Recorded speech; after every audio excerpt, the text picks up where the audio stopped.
What's up everyone and welcome back to the MMA Zone. Today, let's get started with Paddy Pimblett defends judging in Jared Gordon fight. Paddy Pimblett has continued to defend the judging from his UFC 282 clash against Jared Gordon. When the final bell sounded at the end of their 3-round affair in Las Vegas, many seemed to think that Gordon had done enough to get the job done. Once the scorecards were read for Pimblett, he quickly defended the performance, claiming that he thought he was up on the scorecards heading into the 3rd round, and as a result, he took his foot off the gas. Despite that, fans continued to criticize the decision, resulting in Pimblett once again addressing the matter backstage. As he explained, the judges unanimously gave him the win, meaning that there wasn't much controversy to it, at least in his eyes. Of course, the judge's decision was scrutinized by fans, who maintained that the fight should have been awarded to Gordon. As Paddy the Baddy recently revealed, he now wants a rematch with Gordon in order to prove that he's the better fighter. Unfortunately, ankle surgery will keep him sidelined for the immediate future, and even possibly through to the end of the year.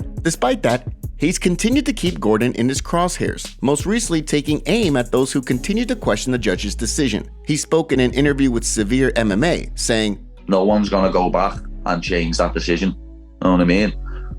I won.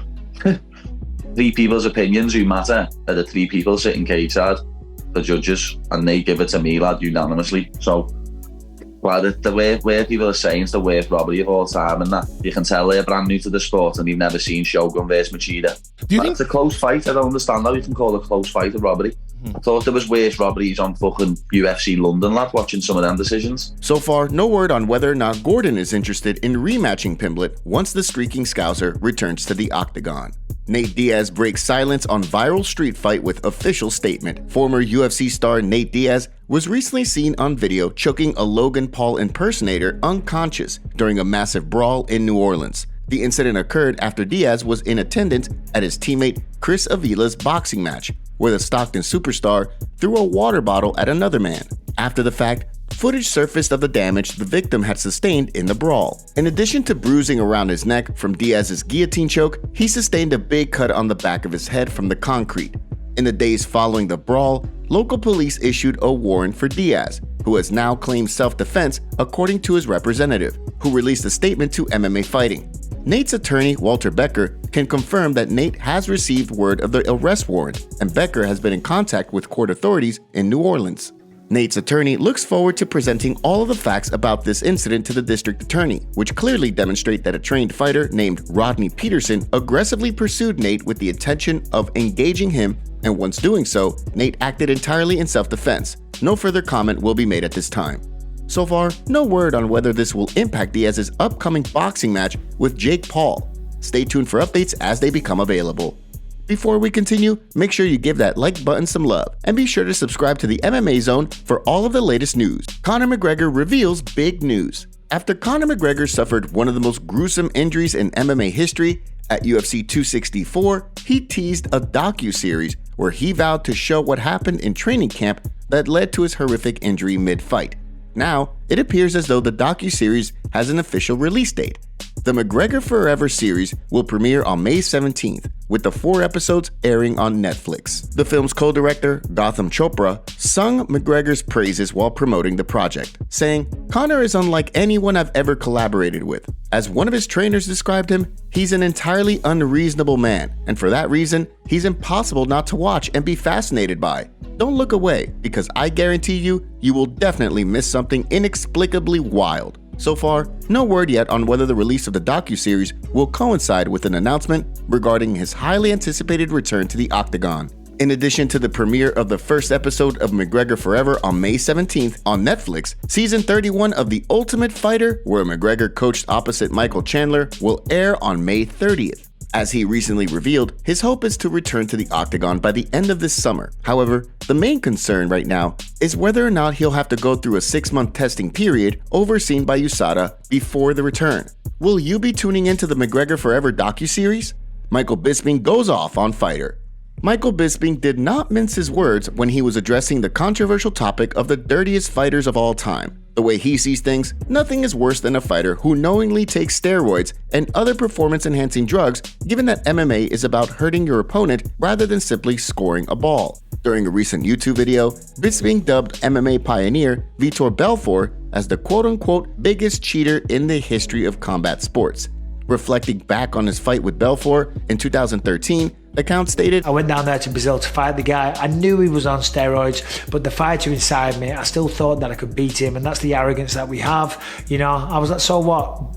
I don't care. I think I can still beat this guy. And of course, I paid the ultimate price because I ended up losing an eyeball because of that fight, because of the head kick. As Bisping has claimed, he managed to fight the remainder of his career with just one eye thanks to some elite-level deception and a bit of luck. While passing tests in a controlled environment is one thing, how he was able to knock out Luke Rockhold and claim UFC gold while fighting with one eye remains one of the greatest mysteries in MMA. UFC booking roundup and roster news. Several big fights were reportedly confirmed for upcoming cards this week. First up on the calendar, we have a bantamweight clash between John Castaneda and Mateus Mendonca on tap for the Jack Hermanson vs. Brendan Allen card at the UFC Apex on June 3rd. After that, we'll see Baby Shark Tabitha Ricci take on Jillian Robertson on June 24th in a highly anticipated bout that will likely see the winner cement their place in the top 15 of the women's strawweight division. Next up on the calendar, we have a flyweight clash between former champion Davison Figueiredo and streaking contender Manel Kape for UFC 290 on July 8th. The bout will mark the return of the former flyweight champion following his loss to Brandon Moreno in their fourth fight back at UFC 283. Last but certainly not least, we have a clash between heavyweights Walt Harris and Josh Parisian on tap for July 15th. The bout will see Harris look to both snap a 3-fight skid and make a successful return to the octagon after 2 years off. This week also saw Kelvin Gastelum announce what could potentially be a big shakeup for the 170-pound welterweight division. Following Gastelum's win over Chris Curtis at UFC 287, Henry Cejudo suggested that the former Ultimate Fighter winner look to drop back down to welterweight. From the sounds of things, Gastelum is ready to make the cut back to 170 and has enlisted the help of Dana White's personal nutritionist to make it happen. Who do you want to see Gastelum fight in the return to welterweight? Drop your thoughts in the comments section down below. And now for a breaking news story of the day. We have Israel Adesanya revealing some bad news. Izzy claims he suffered a knee injury just 13 days before UFC 287 and says it was a grade 1 tear of his MCL. Here's what he had to say about the injury. Damn. This sparring session was on the week before fight week. So this happened and it ended up being a grade 1 tear of MCL. Yeah. And I think you sprained or strained the ankle and the ligaments in there as well. And then we just did everything. It was physio, ultrasound, magnets, taping, Panadol, ibuprofen, Normatec, inflatable boot sleeve. Yeah. But talk about how when it happened, how you immediately had to, start adding bricks to your mental fortitude to, keep it all together. It's all part of the story. This is meant to happen. I say meant to. No one ever wants anything like this to happen, but it's just, if you can't change your circumstance, you change your perspective. So I was like, right, this has happened. This is my perspective. This is meant to happen. I'll overcome this. So the comeback of getting from then to the cage was already like a big win for me. Like, that was really bad. But after that, I was like, if I can get through that and get to the cage, this fight, I can get through it. So it added to my confidence, added to my fortitude, and I was just like, they can't break me. Do you think Israel Adesanya would have beaten Alex Pereira easier if he wasn't still recovering from an MCL injury? Or do you think it had no effect on his fighting come fight night? Let us know in the comments below. Bobby Green rips Paul Felder over recent commentary. Bobby Green was not too pleased with Paul Felder's work behind the commentary desk this past weekend. As Jared Gordon walked to the cage, Felder opened up on his friendship with Gordon, whom he used to train with back in the day. When the fight started and the two fighters clashed heads late in the first round, Felder could be heard on the broadcast yelling in frustration. Moments later, when the fight was stopped, Felder was notably frustrated for his former teammate. At one point during the situation, it sounded as though Felder even acknowledged someone off camera who told him to get it together. During a recent appearance on the MMA Hour, Green aired out his frustration with Felder, saying that he and the retired UFC vet would have words when they saw one another. We gonna have some words when I see him. You know what I mean? I'm gonna wait till we see each other face to face.